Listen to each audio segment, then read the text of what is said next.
నమస్తే మిత్రులారా, welcome to ఏవి న్యూస్. నేను మీ కడారి శ్రీనివాస్. ముందుగా నేటితరం దినపత్రికలో ప్రధాన అంశాలని మనం విశ్లేషించుకుంటున్నాం. ఈ సందర్భంగా ఈరోజు మరి నేటితరం దినపత్రికలో ప్రధానంగా వచ్చిన బ్యానర్ ఐటమ్ ఏందో చూద్దాం. సో గెలిచేది మేమే, వచ్చేది మేమే, అధికారం మాదే. ఇది లీడర్ల మాట. ఇక ప్రజల మాట ఏమి వినిపిస్తుంది?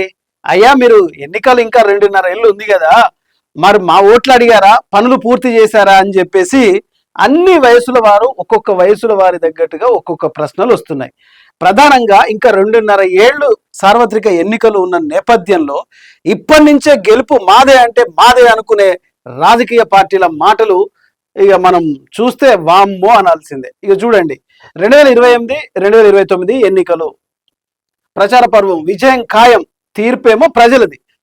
ఇక అతి విశ్వాసం గెలిపించదు, ప్రజల విశ్వాసమే గెలిపిస్తుంది. వచ్చేది మేమే, అందరి మాట ఒకటే. ప్రతిపక్షాలకు ఆత్రం ఉండడంతో అర్థం ఉంది, ప్రజలకు చేరువ కావాలన్న ఆత్రం ఉంటుంది. ప్రజలు తమ పోరాటాలు గుర్తించాలనే కోరిక ఉంటుంది. తాము ప్రజల పక్షాన ఉన్నామని చెప్పుకునేందుకు వీలు దొరుకుతుంది. పాలక పక్షానికి ఏం అవసరమో అర్థం కావడం లేదు అసలు. సో నేటితరం చీఫ్ ఎడిటర్ బొమ్మ అమరేందర్ గారు రాసిన అక్షరాస్త్రం వాస్తవంగా ప్రజలు ఏమనుకుంటున్నారు, నేతలు ఏమనుకుంటున్నారు అనేది కుండ బద్దలు కొట్టినట్టు రాశారు. నిజంగా అతి విశ్వాసం గెలిపించదు, ప్రజల విశ్వాసమే గెలిపిస్తోంది. అతి విశ్వాసం ఏంది? వచ్చేది మేమే. మరి ప్రజల విశ్వాసం ఏంది? ఎవరు వస్తారో ఎవరు పోతారో కాదు, ముందు మీరు పనులు చేశారా? ఇక్కడ చూడండి, 2.5 ఏళ్ళు ఎన్నికలు ఉన్నాయి కదా, మరి మా ఓట్లు అడిగారా, పనులు పూర్తి చేశారా, అభివృద్ధి చేశారా, సంక్షేమం చేశారా? ఇందిరమ్మ ఇల్లు ఇస్తే అంటే ప్రభుత్వం, ఇది కాంగ్రెస్ ప్రభుత్వం ఉంది కాబట్టి చెప్తున్నాను. అదే కేసీఆర్ అయితే డబుల్ బెడ్రూమ్ చెప్తూ ఇందిరమ్మ ఇల్లు అందరికి ఇచ్చిరని పండుగ చేస్తున్నారు. కరెక్టే, అందరికి వచ్చిందా? సంక్షేమం వచ్చిందా? మౌలిక వసతులు అన్ని అందరికీ ఉన్నాయా? విద్య, వైద్యం ఎలా ఉన్నాయనేది, రోడ్లు, విస్తరణ, ఉపాధి, ఇలా అన్ని అంశాల మీద ప్రజలు ఇవాళ క్వశ్చన్ చేసేటట్టుగా తయారయ్యారు అన్నట్టుది. చూద్దాం ఇక కంటెంట్లోకి వెళ్తే, ఎప్పుడు ఎన్నికలు వచ్చినా గెలిచేది మేమే, గెలుపు మాదే అని తెలంగాణలో ఉన్న పాలకపక్షం కాంగ్రెస్తో పాటు ప్రతిపక్ష బీఆర్ఎస్, బీజేపీ కూడా అంటున్నాయి. సందుల్లో దూరి తెలుగుదేశం, జనసేన కూడా ఓయ్ మేము వస్తుంటున్నాం అంటూ ఎన్నికలు ఎప్పుడు జరిగినా గెలిచేది ఒకటే పార్టీ, అధికారం చేపట్టేది ఒకటే పార్టీ. కూటమి గట్టినా ఏదో ఒక పార్టీదే పై చేయి, కానీ ఎన్నికల్లో గెలిచేది మేమే అంటే కాదు మేమే అని పదే పదే చెప్పుకుంటున్నాయి. కానీ ఇంతకు జనం ఏమనుకుంటున్నారు? జనం మనసులో ఏముంది? గత ఎన్నికల సమయంలో ఉన్న అభిమానమే మళ్ళీ కాంగ్రెస్ మీద ఉందా? ఈసారి ఎన్నికల్లో కాంగ్రెస్ కు మరిన్ని ఎక్కువగా సీట్లతో గెలుస్తుందా అనేది పక్కన పెడితే, ప్రస్తుతం కాంగ్రెస్ అధికారంలో ఉంది కాబట్టి ఇంకా ఎన్నికలకు 2 ఏళ్ల సమయం కూడా ఉంది. గత ఎన్నికల్లో 6 గ్యారంటీలు ఇచ్చింది. 6 గ్యారంటీల్లో 13 గ్యారంటీలు ఉన్నాయి. అందులో ఎన్ని అమలు చేశారు, ఎన్ని మిగిలి ఉన్నాయి? అయినా జనం సంతోషంతోనే ఉన్నారా? పథకాలు అమలు కాకుండా జనం కాంగ్రెస్ వైపు నిలుస్తున్నారా లేదా? గత ప్రభుత్వం రాష్ట్రాన్ని అప్పుల కుప్పగా మార్చిపోయిన తర్వాత బీఆర్ఎస్ దే అని జనం అనుకుంటున్నారా? ఇంకా ఖజానాలో రూపాయి లేక సీఎం రేవంత్ రెడ్డి 6 గ్యారంటీలు అమలు చేయలేకపోతున్నారని ప్రజలు నమ్ముతున్నారా? ఇక సీఎం రేవంత్ రెడ్డి మీద జనం సానుభూతి చూపిస్తున్నారా?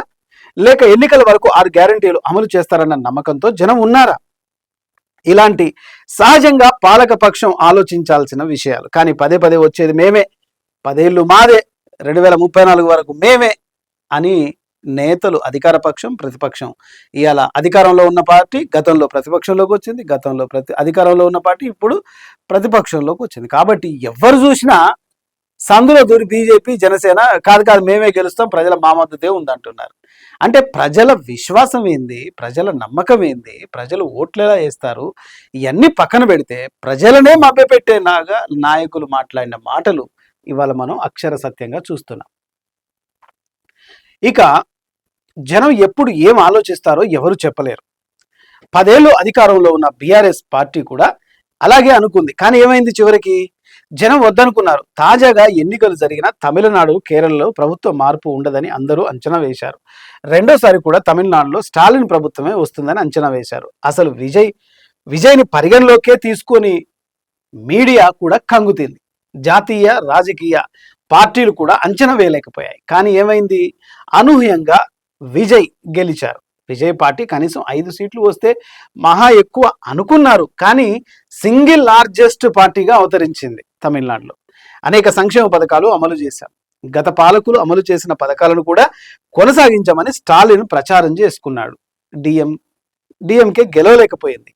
ఏఐడిఎంకే గెలుస్తుంది అనుకున్నారు. తమిళ రాజకీయాల్లో విజయ్కి స్థానమే లేదన్నంతగా ప్రచారం జరిగింది. సర్వే సంస్థలు ప్రీ పోల్లో కానీ ఎగ్జిట్ పోల్లో కానీ విజయ్ ప్రస్తావన తీసుకురాలేదు. కేరళలో 2 సార్లు గెలిచిన పినరై విజయ్ ప్రభుత్వం మళ్ళీ వస్తుందనుకున్నారు. కానీ గెలిచే పరిస్థితి అక్కడ కనిపించలేదు. కాంగ్రెస్ ప్రతిపక్ష పాత్ర తప్పదనుకున్నారు. అనూహ్యంగా కాంగ్రెస్ గతంలో ఎప్పుడు చూడని విజయాన్ని కూడా అందుకుంది. అలాగే 2018 ఎన్నికల్లో ముందస్తుకు వెళ్లిన బీఆర్ఎస్ పార్టీ పని అయిపోయింది అనుకున్నారు. అంతకుముందు సర్వేల ఆక్టోపస్ లగడపాటి రాజగోపాల్ బీఆర్ఎస్ కు కనీసం 40 సీట్లు కూడా రావని చెప్పారు. సో బీఆర్ఎస్ 88 సీట్లు గెలుచుకుంది. అలాగే 2023లో కూడా గెలుస్తామని అనుకుంది. అప్పటికే జరగాల్సిన నష్టం అంతా జరిగిపోయింది కాబట్టి అధికారం మళ్ళీ మాదే అనుకున్నారు అనే భ్రమలో ఉన్నాడు ఆనాడు బీఆర్ఎస్ పార్టీ. ఇక ఇప్పుడు కాంగ్రెస్ ప్రభుత్వం 10 ఏళ్ల పాటు మేమే ఉంటామంటున్నారు. ఆత్మవిశ్వాసం తప్పులేదు, కానీ అతి విశ్వాసమే వద్దు. ఆత్మవిశ్వాసం ఉండాలి, కానీ అతి విశ్వాసం అనేది ఉండదు. అతి విశ్వాసం ఉంటే మొదటికే మోసం వస్తుంది. సో ఆత్మవిశ్వాసం తప్పులేదు, అతి విశ్వాసమే వద్దు.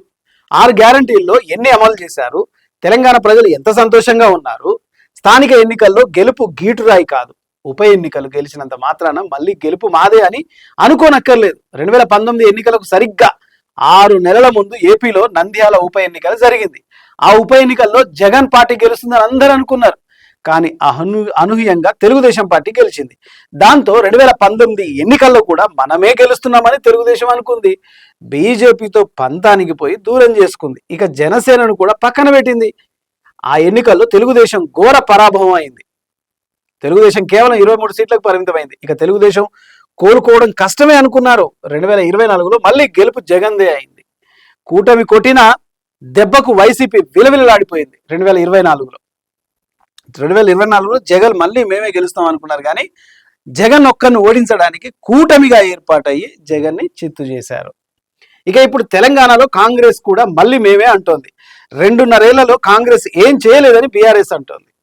2 పార్టీలకు అవకాశం ఇచ్చారు, ఈసారి మాకు అవకాశం ఇవ్వమని బీజేపీ అంటోంది. జనం మధ్యలో ఎవరున్నారనేది తేలడానికి ఇంకా చాలా సమయం ఉంది.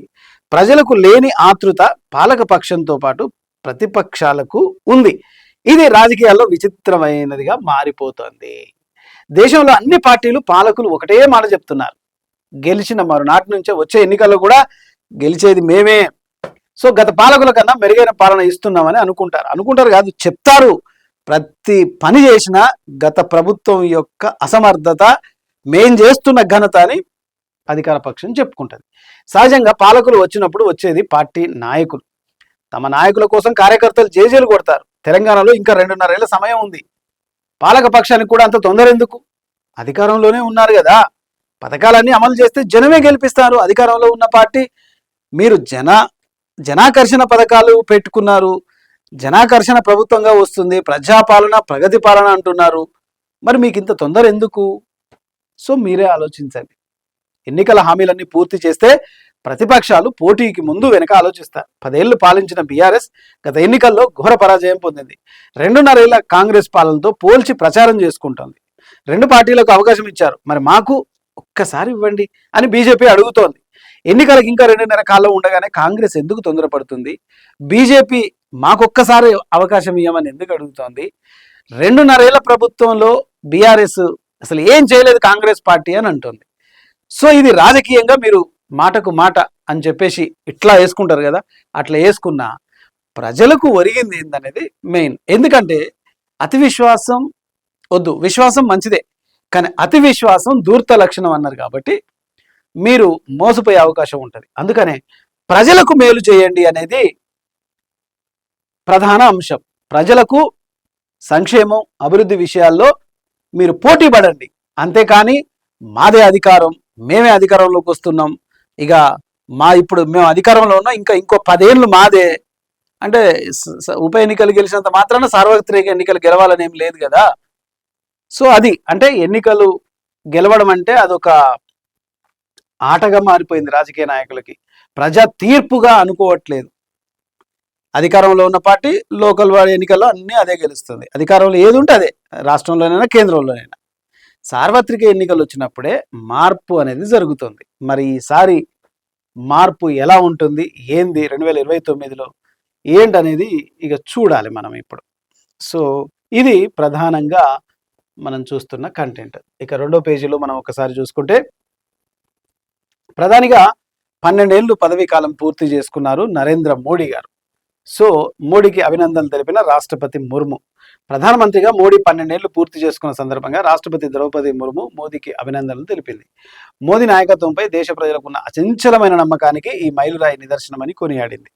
ఆయన పాలనలో దేశం అన్ని రంగాల్లో, ఇక ఇదంతా ఎట్లా ఉందంటే భజన ఉన్నట్టే ఉంది. కానీ సో మొత్తానికైతే 12 ఏళ్ళుగా పదవీ కాలం నరేంద్ర మోడీ గారు చేసుకున్నారు కాబట్టి మనస్ఫూర్తిగా ప్రధానమంత్రి గారికి ధన్యవాదాలు తెలియజేస్తున్నాం. ఎందుకంటే 12 ఏళ్ళు ఈ భారతదేశ ప్రజలు మిమ్మల్ని నమ్ముకొని మీకు అధికారం కట్టబెట్టారు కాబట్టి, సో ఏమేమి మంచి పనులు చేశారు, ఏమేమి ఆరోపణలు మీ మీద ఉన్నాయి, ఇవన్నీ సరి చేసుకునే ఒక పుణ్యకాలం అయితే ఈ 2.5 ఏళ్ళు ఉంది. కాబట్టి మీరు ఆలోచించండి. మీకు చెప్పేంత కాదు, కానీ మీరు మీ పరిపాలనలో జరిగిన అవినీతిని మాత్రం మీడియా పరంగా ఖచ్చితంగా బయట పెడతాం, మీ అసమర్థతను కూడా బయట పెడతాం.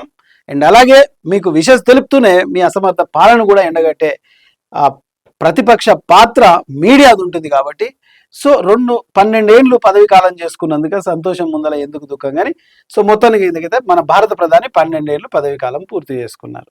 ఇక మరొక విషాదకరమైన వార్త, దర్శక దిగ్గజం భారతీరాజా కన్నుమూత. భారతీరాజా భౌతిక కాయానికి సీఎం విజయ్ ఘన నివాళి, అధికారిక లాంఛనాలతో అంత్యక్రియలు. భారతీరాజా ఒక మంచి గొప్ప దర్శకుడు. ఎంతోమంది కమల్ హాసన్ కానీ, చిరంజీవి కానీ, ఇట్లాంటి కృష్ణ కానీ, చంద్రమోహన్ గారు కానీ, ఇలాంటి ఎంతోమంది కూడా భారతీరాజా డైరెక్షన్లో మీకు సింధూర పువ్వ తేనె చిందించరావా అనే పాట ఉంది కదా, అది తమిళ్లో మొట్టమొదలు తీసింది భారతీరాజా గారు. ఇలాంటి ఎన్నో మంచి పాటలు భారతీరాజా గారి నుంచి ఆయన మన తెలుగు చిత్రసీమ చాలా సాహితీ పరంగా, సినిమా పరంగా చాలా లబ్ధి పొంది. అలాంటి ఒక దిగ్గజం చనిపోయినట్టుగా మనం ఇక్కడ చూస్తున్నాం. 1941లో జూలై 17న తమిళనాడులో తేని జిల్లా అల్లి నగరంలో జన్మించిన భారతీరాజా 77లో విడుదలైన 16వ వయతినిలే చిత్రంతో దర్శకుడిగా అరంగేటం చేసి అప్పట్లోనే పెద్ద సంచలనం. కమల్ హాసన్ గారికి చాలా సినిమాలు చేశారన్నట్టు. ఇక అది వార్త. మరొక వార్తను చూసుకుంటే, సుపరిపాలన అతిపెద్ద పరీక్ష, ఎక్స్ వేదికగా మోడీ.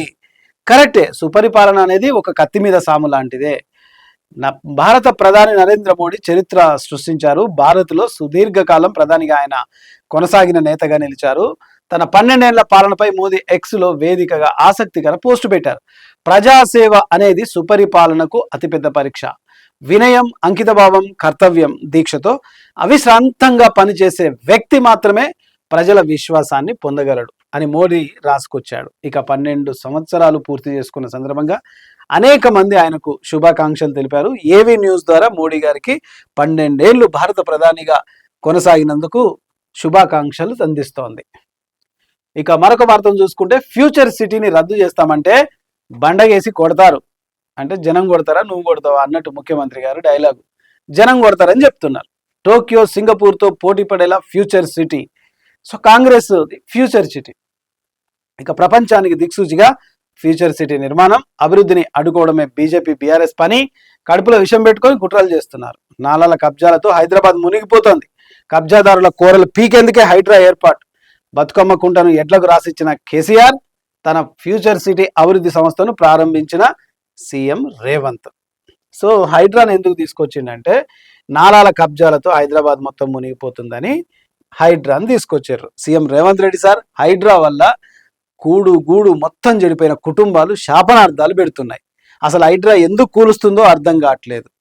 వాళ్ళు కొన్ని 10 ఏళ్ల నుంచి, 15 ఏళ్ల నుంచి, 20 ఏళ్ల నుంచి ఉంటున్న వాళ్ళకు కూడా వితౌట్ నోటీస్ ఇచ్చేసి ఇంట్లో ఉన్నా కూడా మొత్తం గోడ గూల కొడితే వాళ్ళు బిక్కున ఏడ్చుకుంటూ శాపనార్థాలు పెడుతున్నారు. ప్రజల ఉసురు పంచుకోకండి సార్ మీరు. ఒకసారి హైడ్రా నిజాయితీగా పనిచేస్తే బాగుంటుందని కోరుకుంటున్నారు ప్రజలు. ఇది. ఇక పీసా చట్టం ఆదివాసీల స్వాభిమానానికి ప్రతీక, గిరిజన హక్కుల పరిరక్షణ చట్టం కీలకం. పీసా చట్టంపై వర్క్షాప్ ప్రారంభించిన మంత్రి సీతక్క. పీసా ఈ చట్టం ఆదివాసీల స్వాభిమానానికి ప్రతీక అని మంత్రి సీతక్క అన్నారు. గ్రామ సభలను బలోపేతం చేసి గిరిజన హక్కులను కాపాడాలన్నారు. గిరిజనుల ఆత్మగౌరవం, హక్కుల పరిరక్షణకు పీసా చట్టం కీలకమని మంత్రి సీతక్క పేర్కొన్నారు. సో ఇది పీసా చట్టం రావడం వల్ల ఆదివాసీల ఆత్మ గౌరవానికి, స్వాభిమానానికి, ఆర్థిక ప్రణాళిక కూడా ఈ చట్టం అనేది ఆదివాసీల మనుగడకు ఎంతో ఉపయోగపడుతుందని మంత్రి గారు చెప్తున్నారు. ఇది ఇక మరొక వార్తను చూసుకుంటే ప్రధాని మోడీ సరికొత్త రికార్డు, అత్యధిక కాలం ప్రధానిగా నెహ్రూ రికార్డు బ్రేకు. మీనాక్షి వ్యవహారం ఎన్నికల సంఘం పరిధిలోనన్న బండి. ఇక బండి కూడా ప్రధానమంత్రికి మోడీ శుభాకాంక్షలు తెలిపాడు. ఇక మరొక వార్తను చూసుకుంటే ఫ్యూచర్ సిటీ రద్దు చేస్తామని కొందరు మాట్లాడుతున్నారు. తెలంగాణ ముఖ్యమంత్రి రేవంత్ రెడ్డి ఆగ్రహం వ్యక్తం చేశారు. భవిష్యత్తు నగరాన్ని రద్దు చేస్తామంటే బండగేసి కొడతారని హెచ్చరించారు. భారత్ ఫ్యూచర్ సిటీ అభివృద్ధి సంస్థ భవనాన్ని ఆయన ప్రారంభించారు. అలాగే లోగో, వెబ్సైట్ ని సీఎం ఆవిష్కరించారు. అలాంటి వారికి రాజకీయంగా భవిష్యత్తు ఉండదని విమర్శించారు. ఔటర్ రింగ్ రోడ్డును బీజేపీ, బీఆర్ఎస్ నేతలు అడ్డుకున్నారని ధ్వజమెత్తారు. సో జనంలోకి వచ్చారని సెటైర్లు గుప్పించారు. వీళ్ళంతా కలిసి తెలంగాణ అభివృద్ధికి అడ్డుపడుతున్నారని ఫైర్ అయ్యారు. కడుపు నిండా విషయం పెట్టుకొని కుట్రలు చేస్తున్నారని సీఎం ఆగ్రహించారు. ఏడ్చే వాళ్ళు ఏడవండి, నవ్వే వాళ్ళు నవ్వండి, తాము అభివృద్ధి చేస్తూనే ఉంటామని గంటాపదంగా స్పష్టం చేశారు సీఎం రేవంత్ రెడ్డి గారు. ఇక 2 గంటల వర్షానికి హైదరాబాదు వరదమయమైపోయిందని చెప్పుకొచ్చారు. ఇదేనా మీ 10 ఏళ్ళ అభివృద్ధి అని ప్రశ్నించారు. నిన్న వర్షం పడ్డందుకు ఎక్కడి వాహనాలు అక్కడనే మొత్తం నీళ్లుగా మారిపోయింది. అంటే డ్రైనేజీ వ్యవస్థ ఎంత దౌర్భాగ్యంగా ఉందో మనం అర్థం చేసుకోవచ్చు. ఇక చెరువులు, నాలాలు కబ్జాలు చేస్తే సహించేది లేదు. సో ఇది మొత్తానికైతే ఇది. ఇక మరొక వార్తను చూసుకుంటే చారిత్రక మైలురాయిని అధిగమించిన మోడీకి భారతీయుల ఆకాంక్షలకు ప్రతీక. మోడీ ఎక్స్ వేదికగా రామచంద్రరావు అభినందనలు. ఓకే.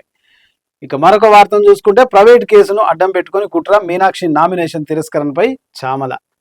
మధ్యప్రదేశ్ నుంచి కాంగ్రెస్ అభ్యర్థిగా బరిలో నిలిచిన మీనాక్షి నటరాజన్ రాజ్యసభ నామినేషన్కి ఎన్నికల అధికారులు తిరస్కరించడంపై భువనగిరి ఎంపీ చామల కిరణ్ కుమార్ రెడ్డి ఘాటుగా స్పందించాడు. మీడియాతో మాట్లాడుతూ ప్రైవేట్ కేసును అడ్డం పెట్టుకొని కావాలని మేడం నామినేషన్ రిజెక్ట్ చేశారని విమర్శించారు. సరే, అదిగా ఎన్నికల కమిషన్ చూసుకుంటుంది. ఇక మరొక వార్తను చూసుకుంటే ఫ్రెండ్లీ పోలీసింగ్ సాధారణ ప్రజలకు మాత్రమే, రౌడీలకు, గూండాలకు కఠినంగానే వ్యవహరిస్తాం. గంజాయి సాగు చేస్తే రైతు సంక్షేమ పథకాలు నిలుపుదల మంచిది. సైబర్ నేరాల పట్ల ప్రజల్లో అవగాహన పెంచుతున్నాం. రాష్ట్ర DGP CV Anand. Right, friendly police అంటే అందరికీ ఫ్రెండ్లీ పోలీస్ కాదు. రౌడీలకు, గుండాలకు మాత్రం చాలా కఠినంగా ఉంటారు. వాళ్ళకు మాత్రం సింహ స్వప్నాలు. జనాలకే అది ఫ్రెండ్లీ పోలీసు. కేసు పెడదామంటే పోలీస్ స్టేషన్కి ఎవరైనా చక్కగా పోయి డైరెక్ట్ ఒక పౌరుడు నాకు ఇట్లా అన్యాయం జరిగిందని పోలీస్ కేసు పెట్టే అంత ధైర్యం చేస్తున్నారా? ఇవాళకి కూడా వచ్చింది. ఇంకా రావాలి. ప్రజలు పోలీసుల సేవలను కూడా వినియోగించుకోవాలి. పోలీసులు ప్రజలకు సహకరించాలి. ప్రజలతో మమేకమైతేనే ఏ వ్యవస్థ అయినా సక్సెస్ అవుతుంది. సో ఇది ఫ్రెండ్లీ పోలీస్ అనేది రాష్ట్ర డీజీపీ గారు సివి ఆనంద్ గారు ఫ్రెండ్లీ పోలీస్ అంటే సాధారణ ప్రజలకు మాత్రమే, రౌడీలకు, గుండాలకు కాదని ఆయన ఘాటుగా చెప్తున్నాడు. ఇక మరొక వార్తను చూసుకుంటే మెట్రో స్టేషన్ల కింద లీజుకి ఎలా ఇస్తారు? పాదచారులకు ఇబ్బంది కలిగించడంపై హైకోర్టు ఆగ్రహం గట్టిగా వేసింది అన్నట్టు. మెట్రో స్టేషన్ల కింద పాదచారుల కోసం కేటాయించిన ఫుట్పాత్ ప్రాంతాల్లో స్టాళ్ల ఏర్పాటుకు తెలంగాణ హైకోర్టు విచారణ చేపట్టింది. అట్లా ఎట్లిస్తారా? ప్రజలు నడవకుండా ప్రజల దారికి అడ్డం పెట్టి మీరు ఎట్లిస్తారు, ఎవరిచ్చారు మీకు అధికారం అని చెప్పేసి హైకోర్టు గట్టిగా మొట్టికాయలు వేసింది. ఏం వేసినా ఏం చేస్తాం. ఇక మరొక వార్తను చూసుకుంటే సిద్ధాపూర్ రిజర్వాయర్కు మరో 200 కోట్లు. మంత్రి ఉత్తమ్. మాధవపూర్ కాంగ్రెస్ పాలనలో నిర్మించిన అన్ని ప్రాజెక్టులు గట్టిగా నిలబడ్డాయని